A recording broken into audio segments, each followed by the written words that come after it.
दोस्तों, भारत अब global defence market में काफी तेजी से आगे बढ़ रहा है। फिलीपींस के साथ ब्रह्मोस मिसाइल की डील करने से हमें फिलीपींस की डिफेंस मार्केट में एंट्री मिल गई और अब इसी का इस्तेमाल करके हम अपने और बड़े हथियारों को भी पिच कर रहे हैं। दरअसल सामने निकल कर आ रही लेटेस्ट रिपोर्ट से इस बात का पता चला है कि फिलीपींस की वायुसेना की तरफ से उनके एयरबेस में कंडक्ट किए गए एक एग्जीबिशन में हिंदुस्तान एरोनॉटिक्स लिमिटेड ने भी हिस्सा लिया। दोस्तों, बेसा एयरबेस में हुए इस एग्जीबिशन के दौरान कई देशों की कंपनियों ने अपने फाइटर जेट और दूसरे उपकरण शोकेस किए, जिसमें अमेरिका, साउथ कोरिया और स्वीडन की कंपनियां ने भी हिस्सा लिया। ऐसे में भारत की तरफ से अपने तेजस विमान को यहां पर शोकेस करना हमारे हथियार की काबिलियत में हमारे भरोसे को दर्शाता है, क्योंकि भारत के तेजस का मुकाबला इस एग्जीबिशन के दौरान अमेरिका के F-16, स्वीडन की ग्रिफन, साउथ कोरिया के FA-50 जैसे फाइटर विमान से हुआ। बता दें कि रिपोर्ट के मुताबिक फिलीपींस की वायुसेना चीन के खिलाफ अपनी क्षमता में बढ़ोतरी करने के लिए नए फाइटर विमान की खरीद पर विचार कर रही है, जिसमें फिलीपींस की रिक्वायरमेंट है कि जो भी नए फाइटर विमान खरीदे जाए उनकी क्षमता पिछले जनरेशन के विमान से ज्यादा हो और ये खास करके हवा से समुद्र में लड़ाई लड़ने के लिए तैयार रहे, क्योंकि चीन के खिलाफ कोई भी लड़ाई फिलीपींस को समुद्र में ही लड़नी पड़ेगी और अपने कोस्ट लाइन की सुरक्षा के लिए जरूरी है कि फिलीपींस के पास मौजूद फाइटर विमान हर तरह से कॉम्बैट रेडी हो। यहाँ पर भारत की तरफ से तेजस के साथ फिलीपींस पहुंचना ज्यादा महत्व इसलिए रखता है क्योंकि कुछ समय पहले ही ये रिपोर्ट निकलकर सामने आई थी कि फिलीपींस की आर्मी जनरल ने कहा है कि उन्हें अतिरिक्त ब्रह्मोस मिसाइल की जरूरत है ताकि वह हर तरफ से चीन के खतरे को काउंटर कर सके। ऐसे में $375 मिलियन के बाद $500 मिलियन की एक और मिसाइल डील होने की संभावना मजबूत हो चुकी है, जिसे देखते हुए अब भारत का तेजस को फिलीपींस में लेकर जाना बड़ा कदम माना जा सकता है। बता दें कि अगर फिलीपींस की वायुसेना नए फाइटर विमान को खरीदने पर विचार कर रही है और हम बातचीत करके कम कीमत पर तेजस ऑफर करते हैं, तो इस बात की काफी संभावना है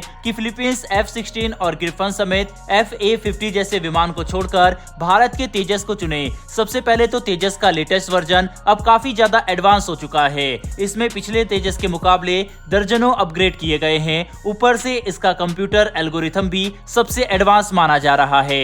साथ ही अपनी उपलब्धता की वजह से ये फिलीपींस के लिए एक ऑप्टिमम फाइटर जेट रहेगा। यहाँ पर इस बात पर भी ध्यान देना चाहिए कि फिलीपींस की रिक्वायरमेंट एक ऐसे फाइटर विमान की है जो हवा से समुद्र में युद्ध लड़ सके, न कि एयरक्राफ्ट कैरियर पर से ऑपरेट करने में सक्षम हो। इसी वजह से तेजस का मार्क 1A वर्जन फिलीपींस के लिए काफी अच्छा रहेगा। इसके इस्तेमाल से हम रक्षा निर्यात के क्षेत्र में अपनी पकड़ भी मजबूत कर सकेंगे और चीन के खिलाफ फिलीपींस जैसे पार्टनर देश को भी ताकतवर बना पाएंगे। देखा जाए तो भारत के लिए हर तरह से एक काफी अच्छी खबर है। अब बस हमें बातचीत पर ध्यान देकर इस डील को आगे बढ़ाना होगा। बहरहाल दोस्तों, बढ़ते हमारी दूसरी खबर की तरफ। ये खबर भारत के गगनयान प्रोग्राम को लेकर है। इसके पहले परीक्षण की तैयारी भारत पूरी कर चुका है और लेटेस्ट रिपोर्ट के मुताबिक कल सुबह 8 बजे गगनयान की फ्लाइट मॉड्यूल के परीक्षण का काउंटडाउन शुरू कर दिया जाएगा। इस परीक्षण को शनिवार को 8 बजे सुबह में लॉन्च किया जाना है, जिसके दौरान भारत गगनयान प्रोग्राम के सबसे महत्वपूर्ण उपकरण यानी मॉड्यूल को टेस्ट करेगा, जिसमें हमारे गगनयात्री बैठकर अंतरिक्ष की यात्रा करेंगे और वापस पृथ्वी पर आएंगे।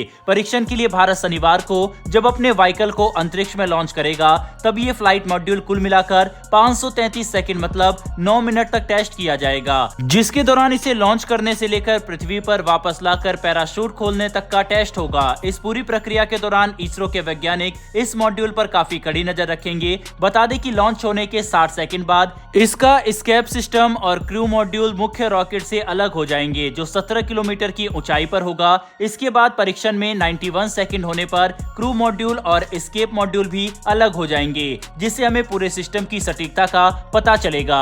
ये टेस्ट काफी महत्वपूर्ण है क्योंकि ऐसे 3 और परीक्षण भारत करने वाला है। मतलब 2025 में कहीं जाकर गगनयान प्रोग्राम को असली में लॉन्च करने से पहले भारत इसके मॉड्यूल के 4 परीक्षण करेगा, जो इस प्रोग्राम की सफलता की गारंटी लेंगे। क्योंकि इस प्रोग्राम के तहत हम अपने गगन यात्रियों को अंतरिक्ष में भेजने वाले हैं, इसीलिए भारत कोई भी जल्दबाजी नहीं करना चाहता।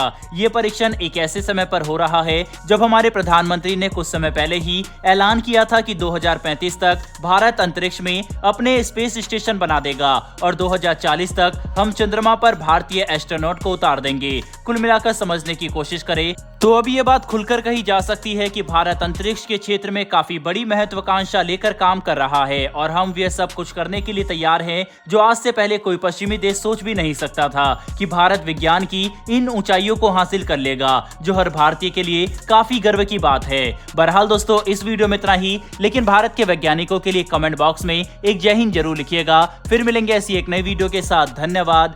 जय हिंद।